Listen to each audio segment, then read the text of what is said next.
सचिन वाजे को मैं अच्छी तरह से पहचानता हूँ। सचिन वाजे तो हमारे पास हमेशा आता जाता भी रहता था उस वक्त। नमस्कार, स्वागत है आपका हमारे चैनल पर। मैं हूं आपके साथ शिप्रा सैनी। शिवसेना नेता संजय राउत ने सचिन वाजे को लेकर बड़ा खुलासा किया है। सचिन वाजे को अच्छे से जानते हैं संजय राउत। सिर्फ इतना ही नहीं, शिवसेना के नेताओं के साथ संपर्क में था सचिन वाजे, इस बात का खुलासा भी संजय राउत ने किया है।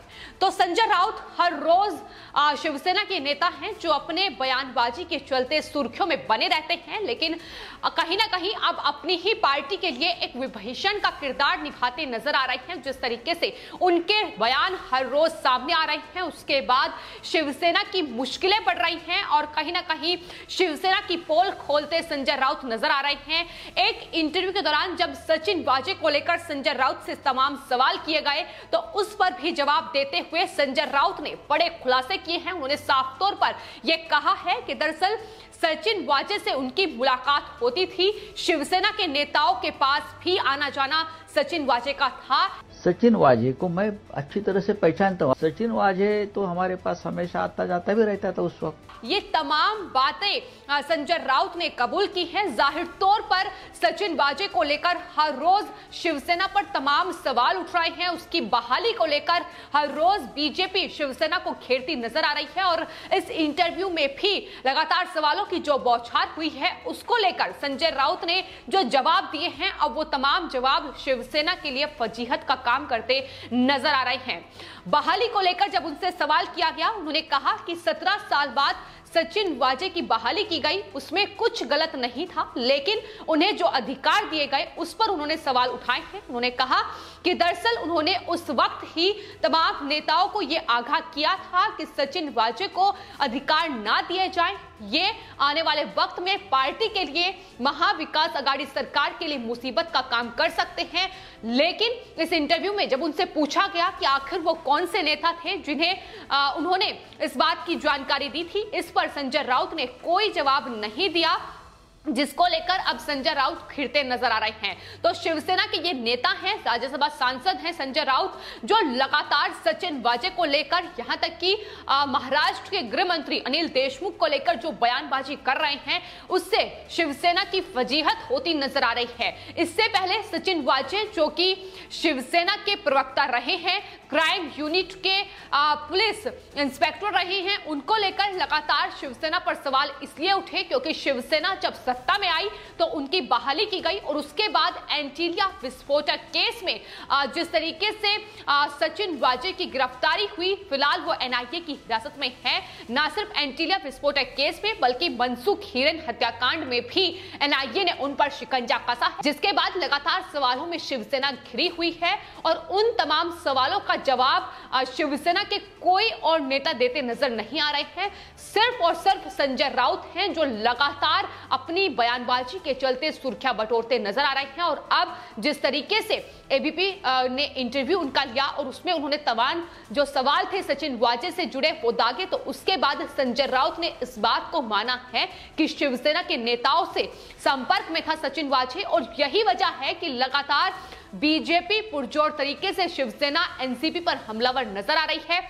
जो वसूली की बात सामने आई है उसको लेकर भी लगातार निशाना साधा जा रहा है कि आखिर वसूली का ये इतना बड़ा खेल जो महाराष्ट्र में चल रहा था, सचिन वाजे को ही ये टारगेट दिया गया था। वही अधिकारी थे क्राइम यूनिट के जिन्हें गृह मंत्री अनिल देशमुख के द्वारा ये टारगेट दिया गया था और जाहिर तौर पर महाविकास अघाड़ी सरकार का हिस्सा शिवसेना है, एनसीपी है, कांग्रेस पार्टी है। तो ऐसे में आखिर वो कौन से नेता थे, वो कौन से पॉलिटिकल बॉस हैं जिसका कहीं ना कहीं सीधा संपर्क सचिन वाजे के साथ है, जो मिलकर सचिन वाजे से ये वसूली का खेल महाराष्ट्र में करवा रहा है, इसको लेकर भी तमाम सवाल उठ रहे हैं। और फिलहाल संजय राउत के जवाब, जिसके बाद अब सवाल बीजेपी की तरफ से भी उठाए जा रहे हैं। सिर्फ इतना ही नहीं, कांग्रेस के नेता संजय निरुपम ने भी संजय राउत के इस इंटरव्यू को लेकर निशाना उन पर साधा है। उन्होंने कहा है कि दरअसल संजय राउत सचिन वाजे की बहाली के खिलाफ थे। दोबारा जो उनकी बहाली हुई है है। हालांकि वो कल तक वजह को एक ईमानदार और सक्षम अधिकारी भी बता रहे थे। आपको बता दें, संजय राउत ने जो शुरुआत में जब एनआईए ने उन पर शिकंजा कसा सचिन वाजे पर, उसके बाद संजय राउत ने जो इंटरव्यू दिया था उसमें उन्होंने सचिन वाजे को एक काबिल और ईमानदार ऑफिसर करार दिया था। लेकिन उसके बाद लगातार संजय राउत अपनी ही बात से पलटते नजर आए हैं, अपने तमाम बयानों से पलटते नजर आए हैं और सचिन वाजे को लेकर उन्होंने तमाम तरह से बयान दिए जिसको लेकर संजय राउत की फजीहत होती नजर आई। लेकिन उनकी बयानबाजी का सिलसिला थमने का नाम नहीं ले रहा है, जिसको लेकर अब संजय निरुपम ने भी सवाल खड़े किए हैं। उन्होंने साफ तौर पर यह कहा है कि आखिर वो कौन कौन से नेता थे जिनके कंधे पर चढ़कर वजह आया है, यह बताना पड़ेगा और संजय राउत को हिरासत में लिया जाना चाहिए, उन पर शिकंजा कसा जाना चाहिए ताकि आकाओ तक पहुंचना आसान हो। ये लगातार अब कांग्रेस पार्टी जो कि महाविकास अघाड़ी सरकार का हिस्सा है,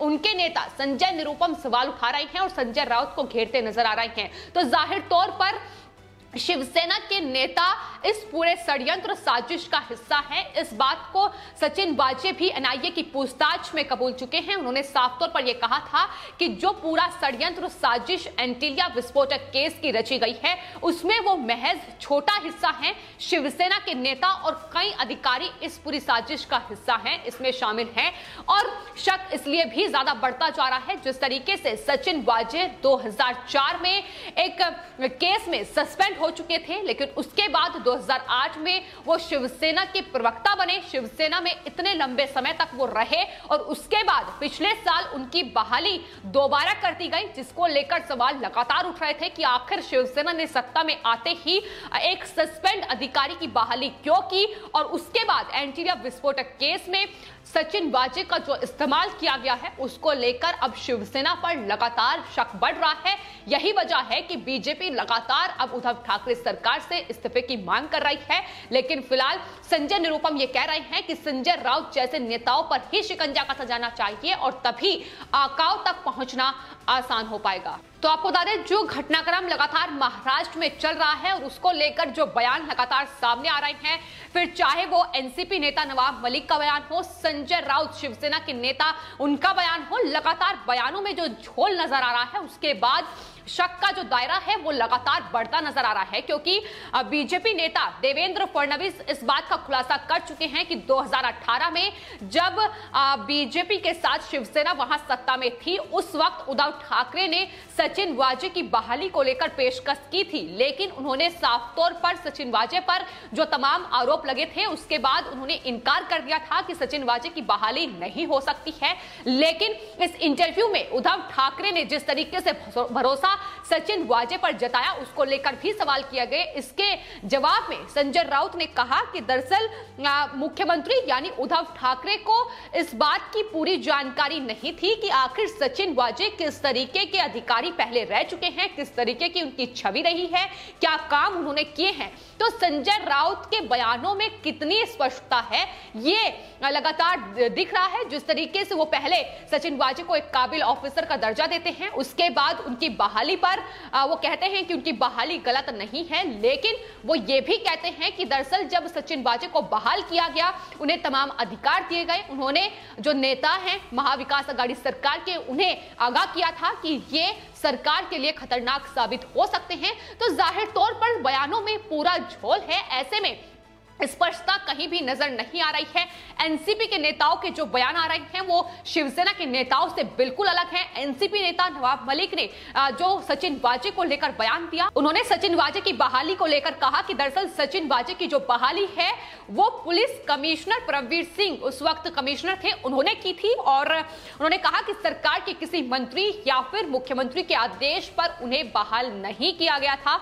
संजय राउत लगातार ये कह रहे हैं कि उन्होंने नेताओं को सचेत किया था और इसकी जानकारी उन्हें थी। तो ये तमाम चीजें हैं जो लगातार सवाल और शक का दायरा जो है एनसीपी और महाविकास अघाड़ी सरकार पर बढ़ाती नजर आ रही है, जिसको लेकर बीजेपी लगातार उन्हें घेरती भी नजर आ रही है। फिलहाल संजय राउत ने इस इंटरव्यू में जितनी भी बातें कही हैं उन्होंने साफ तौर और स्पष्ट शब्दों में ये कहा है कि शिवसेना के नेताओं के साथ सचिन वाजे संपर्क में था, तो जाहिर तौर पर परमवीर सिंह की चिट्ठी में यह खुलासा हो चुका है कि सचिन वाजे को ही ये टारगेट 100 करोड़ की वसूली का गृह मंत्री अनिल देशमुख की तरफ से दिया गया था।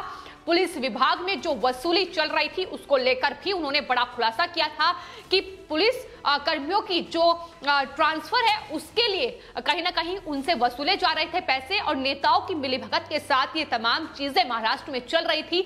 तो तमाम बड़े खुलासे एक के बाद एक महाराष्ट्र में एंटीलिया विस्फोटक केस के सामने आने के बाद हो रहे हैं, जो शिवसेना की फजीहत का काम कर रहे हैं। लेकिन इस बीच संजय राउत के जो बयान हैं वो कहीं ना कहीं अपने आप में शिवसेना की पोल खोलते नजर आ रहे हैं कि किस तरीके से सचिन वाजे को लेकर बीजेपी और महाराष्ट्र की जनता ने जो सवाल शिवसेना पर दागे थे उसका जवाब यह है कि सचिन वाजे जाहिर तौर पर शिवसेना का हिस्सा रहे हैं और ऐसे में उन्हें बहाल करने की तमाम कोशिशें शिवसेना की तरफ से की गई है। उनके साथ उठना बैठना शिवसेना के साथ था और एक असिस्टेंट पुलिस इंस्पेक्टर को इतनी तवज्जो दी गई कि दरअसल उन्हें इतना बड़ी जो एक विस्फोटक केस था, एंटीलिया विस्फोटक केस, उसकी जांच सौंपी गई। इसके अलावा भी कई मामले महाराष्ट्र में ऐसे हैं जो कि शिवसेना के भरोसेमंद सचिन वाजे थे और ऐसे में उन्हें तमाम जांच सौंपी गई। तो इसको लेकर ही लगातार सवाल जो है बीजेपी की ओर से उठाए जा रहे हैं, लेकिन फिलहाल स्पष्टीकरण जो है महाविकास अघाड़ी सरकार में ही नजर नहीं आ रहा है। जिस तरीके से